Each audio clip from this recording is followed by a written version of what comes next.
अस्सलामु अलैकुम वरहमतुल्लाहि वबरकातुहू। अल्हम्दुलिल्लाह सीरत हबीब सल्लल्लाहु अलैहि वसल्लम का खूबसूरत सिलसिला जो है वो जारी है। इसकी 14 इकसात अब तक हम मुकम्मल कर चुके हैं और आज इंशाअल्लाह ताला सीरत हबीब सल्लल्लाहु अलैहि वसल्लम की 15वीं किस्त मैं बयान करूँगी। अब तक हम ये आदात जो हैं पढ़ रहे हैं अरबों की, जो बुरी आदात हैं जो इस्लाम से पहले उनमें जो थी उनका हम जिक्र कर रहे हैं। 14वीं किस्त हमने यहाँ तक बयान की थी। कुछ आदतें जो हैं वो अब तक हमने बयान की थी। तो आज देखते हैं कि आज कहाँ से शुरू कर रहे हैं। चलें शुरू करते हैं। दुरूद पाक पढ़ लीजिए। आज़ाद औरतों का मर्दों से हलवत इख्तियार करना। हलवत कहते हैं, तन्हाई को भी कहते हैं। तो उनके साथ मुलाकात करना और तन्हाई में उनसे मोहब्बत का तबादला करना, हालांकि वो अजनबी होते। इस्लाम ने इस आदत को हराम करार दिया है। फरमाया, तर्जुमा है आयत का, और वो छुपे दोस्त रखने वाली ना हो। इस्लाम ने मर्दों पर भी इसको हराम करार दिया है। फरमाया, और छुपे दोस्त बनाने वाले ना हों। और आजकल तो ये चीज़ें बहुत आम हैं। तो ये इस अरबों की आदत थी इस्लाम से पहले की, कि जो आज़ाद औरतें थीं वो मर्दों से तन्हाई में मिलती और जो मर्द हैं वो औरतों से भी ना मिले, औरतें भी ना मिले और मर्द भी ना मिले। ये दोनों आयत का तर्जमा मैंने आपके साथ शेयर किया है। तवाइफ का ऐलान ज़ना करना। इसका तरीक़ाकार ये था कि वो सुर्ख झंडा अपने घर के दरवाज़े पर लगा देती ताकि मालूम हो जाए कि ये तवाइफ का घर है। इसके पास मर्द आते और वो उनसे अपनी शर्मगाह के एवज़ में पैसा वसूल करती। कबाइलियत बियत, जिसका असूल ये था कि भाई जालिम हो या मज़लूम, इसका ख्याल करो। जब इस्लाम आ गया तो इसने करीब या दूर के मुसलमान भाई की मदद का हुक्म दिया, क्योंकि यहाँ जो भाईचारा मोतबर था वो इस्लाम का भाईचारा था। मज़लूम भाई से जुल्म को दूर करना और जालिम भाई को जुल्म से रोक देना ही इसकी मदद करना है। क्या आप ऐसी मदद करते हैं?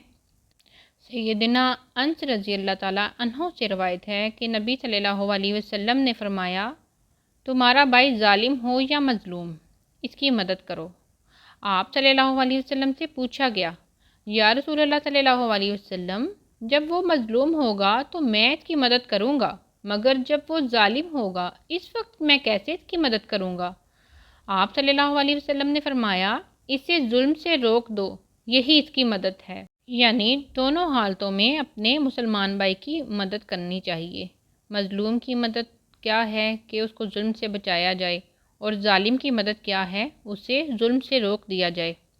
इसके अलावा कुफ़ारे अरब माल लूटने के लिए एक दूसरे पर हमले करते थे। कमज़ोर पर हमला करके उनके माल लूटना उनकी पुरानी आदत थी, क्योंकि उस वक्त वो कानून मौजूद नहीं था जिससे कोई मदद के लिए रजू कर सकता।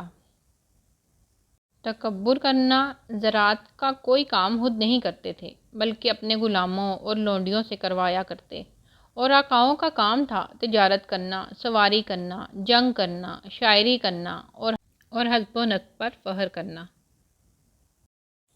ये इस्लाम से कबल अरब माशरे की बुरी आदत थी। ऐसी आदत किसी भी माशरे में हों तो वो इखलाकी तौर पर तबाह हो जाता है, और जो माशरा इखलाकी तौर पर तबाह हो जाए तो ज़ाहिर सी बात है माशी तौर पर भी उसके हालात कुछ अच्छे नहीं रहते। ये लिखते हुए मुझे बार बार यही ख्याल आ रहा था कि हमारे माशरे में क्या आज ये सारी आदत मौजूद नहीं है? क्या माशरे की अक्सरियत ऐसी ही नहीं है जैसे कि हम तसव्वुर की निगाह से मुशरिकीन मक्का को देख रहे हैं? हालांकि यहाँ इस्लाम आ चुका है, लेकिन यहाँ भी लड़के लड़कियों की छुपी दोस्तियाँ आम हैं। और तब तो तवाइफें अपने घरों के बाहर झंडे लगा देती थीं। अब तो कुछ समझ ही नहीं आती कि कौन क्या है। आजकल जो जितना दूसरों की नकाली करता है उतना ही उसे मुअज़्ज़िज़ समझा जाता है, और उन लोगों को मुअज़्ज़िज़ बनाने वाले कोई और नहीं, हम खुद हैं। आपको पता है माशरा कब बदलता है और कैसे इनकलाब आया करते हैं? नबी सल्लल्लाहु अलैहि वसल्लम का क्या तरीक़ाकार था? आप सल्लल्लाहु अलैहि वसल्लम ने इंसानों का तज़किया किया, इन्हें खैर की तालीम दी, قرآن پاک کی نصیحت اور تلقین سے بھرپور آیات سنا کر ان کے دل روشن کیے، اور پھر معاشرے میں ایمان والے پیدا ہونے لگے، اور جو اندھیروں میں زندگی گزار رہے تھے وہ روشن ہو گئے، اور ایسے روشن ہوئے کہ ان کی روشنی صرف ان تک نہ رہی بلکہ ان کے آس پاس والوں کو بھی دکھائی دینے لگی۔ تب ہی تو کفار نے اس روشن گروہ کو ختم کرنے کے لیے جنگیں لڑیں، لیکن یہ گروہ ایسا روشن ہوتا ہے ہر زمانے میں کہ اسے کبھی شکست نہیں ہوا کرتی، کیونکہ اللہ تعالیٰ نے اپنے کلام پاک میں فرما دیا ہے کہ میں اور میرا رسول صلی اللہ علیہ وسلم ہی غالب رہیں گے۔ تو پھر معاشرے میں اچھے افراد کی تعداد زیادہ ہو گئی، ان کے اخلاق اچھے ہو گئے۔ اخلاق ہمیشہ ایمان سے اچھے ہوتے ہیں، ایسا ایمان جو دل میں ہو۔ تو پھر یہ جو اچھے افراد تھے انہوں نے ایسا ماحول بنا لیا کہ لوگ متاثر ہو گئے، رعب قائم ہو گیا۔ پھر اس بڑی تعداد نے اللہ تعالیٰ کے حکم سے مکہ فتح کیا، اور سال ہر سال اس عظیم اور معزز گروہ کو اللہ تعالیٰ نے زمین کا وارث بنا دیا۔ اس کا راز کیا تھا؟ اللہ تعالیٰ پر مکمل ایمان اور عمل صالحہ۔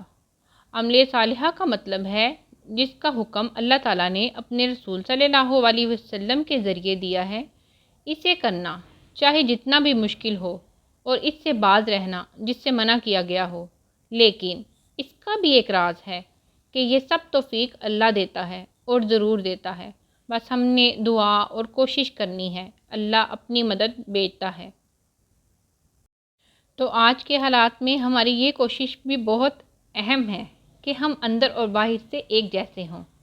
ایسا نہ ہو کہ ہم دوسروں کو تنقید کا نشانہ بنائیں اور اپنے پرچے خالی ہوں۔